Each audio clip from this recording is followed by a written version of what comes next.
Drop a like and do share. Leave your comments and do not forget to subscribe for more videos.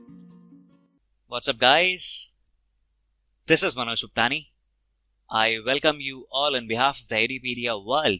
Today, I'll mark the beginning of another fascinating chapter, and wherein I'll be discussing with you some of the relevant topics relating to the audit of members of stock exchanges. So, are you guys excited?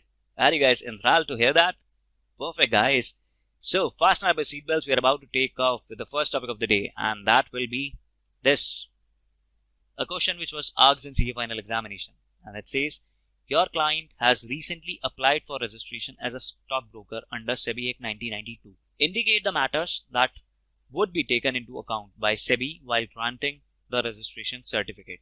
What all things will be taken into account by SEBI while they grant or approve the registration for them? So, number one, before granting the registration certificate, SEBI would consider whether, number one, that the stock exchange broker, stockbroker, is eligible to be admitted as a member of stock exchange or not. All those things which I made you understand in my last slide, the conditions to become a member of stock exchange, these are the same things will be covered by SEBI, and SEBI is going to consider whether the stockbroker is actually eligible to be admitted as a member of stock exchange or not. Number two, is he having the necessary infrastructure? By necessary infrastructure, I simply mean, is he having some adequate office space, the equipment, the manpower that is required to effectively discharge his or her duties? Are they having that necessary infrastructure with them? That is the number two thing which needs to be considered. Number three is he having any kind of past experience in the business of buying, selling and dealing in securities or not? Or is he just a nuance people, or he's a basically a novice in this particular segment? So they'll need to consider that whether he has got a relevant past experience in the business of securities market or not.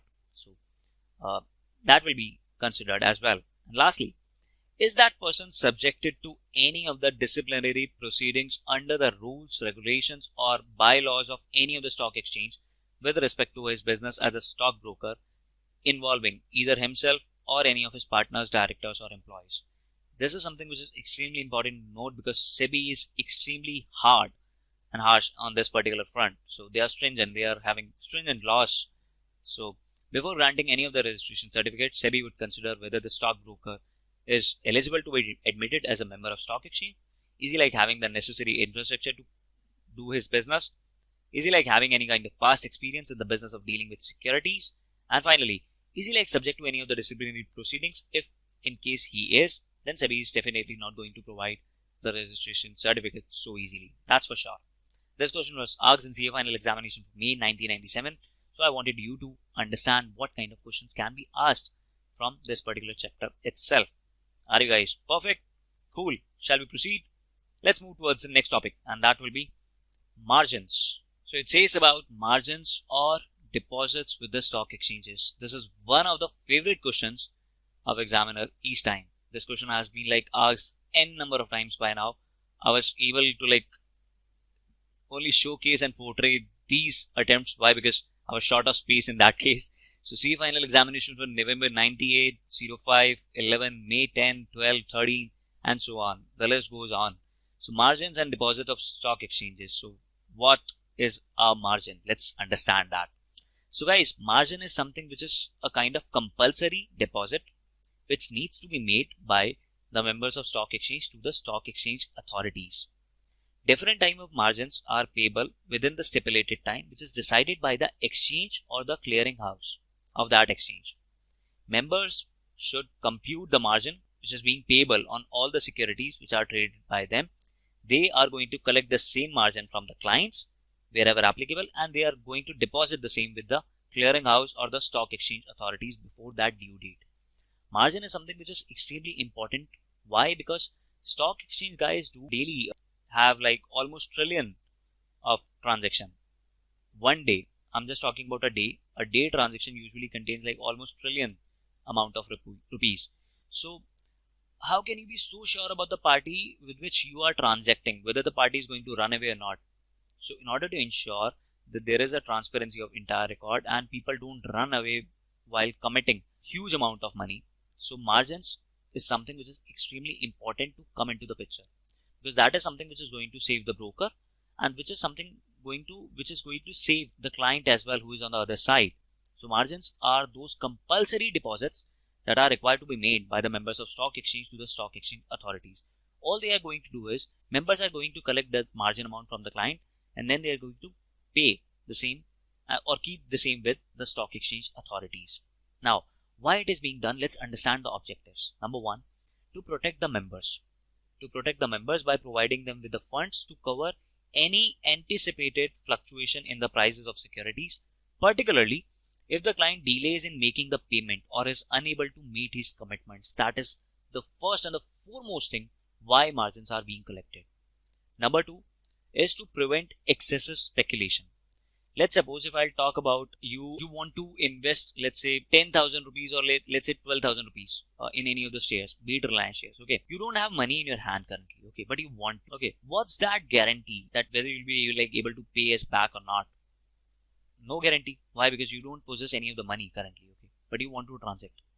So what happens is, if in case there will be low margin, that's going to be a situation wherein all those people who are uninterested, possess or seem to be the genuine persons, okay, they will also be included. They will also come and enter this market, okay, which is going to create excessive speculation. Why? Because they don't possess money in their hand particularly. All they want is to basically earn the money out of no money, which is certainly a thing which is just not possible. You can't have something for nothing.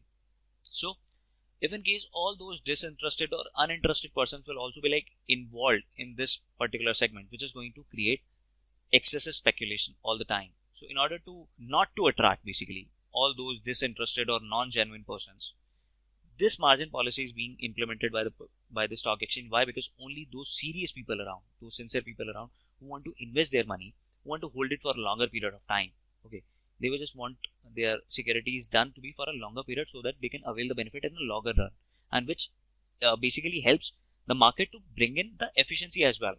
So to prevent all those excessive speculations, as client would be required to invest some amount of fund and not indulge in speculation without any adequate resources, this thing is absolutely necessary. Next comes to safeguard the interest of investors. Again, that is something which is very crucial. Supposedly something bad happens and the other person is not going to pay you the money. What's going to happen? Your interest as an investor is going to get disturbed, this is something which is detrimental to your interest. So in order to safeguard your interest as investors, this is something which is extremely important, that is margin. Now comes the type of margin. What all different type of margins are there? I'll be briefly telling you up here. In my next forthcoming presentation, you'll get to make yourself understand with each and every kind of margin that I'm telling you briefly over here. Number one, gross exposure margin. Number two, mark-to-market margin. Number three, volatility margin. Number four, additional volatility margin. Number five, special margin. And number six, ad hoc margin. So all these are the different kind of margins that you'll be getting to know what all different margins are there in stock exchange and wherein you need to pay. Gross exposure is on the entire quantity. Okay. Mark-to-market is something which goes with daily fluctuations. Volatility is also again that is going to be taking care of only the fluctuation part, that excessive volatility which is going on in the market. To have the special segment that backing for the price manipulation is suspected, special margin is there. And if I'll talk about ad hoc margin, this is something which is collected if it's felt that the margin cover will be inadequate, okay, and you need some another margin in order to ensure that the interest of investors doesn't get disturbed or curbed about. So you need to take that ad hoc margin as well. So I'll tell you about all these margins in my forthcoming presentations. Till then, stay tuned, keep revising your topics, because that is something which is extremely crucial, guys.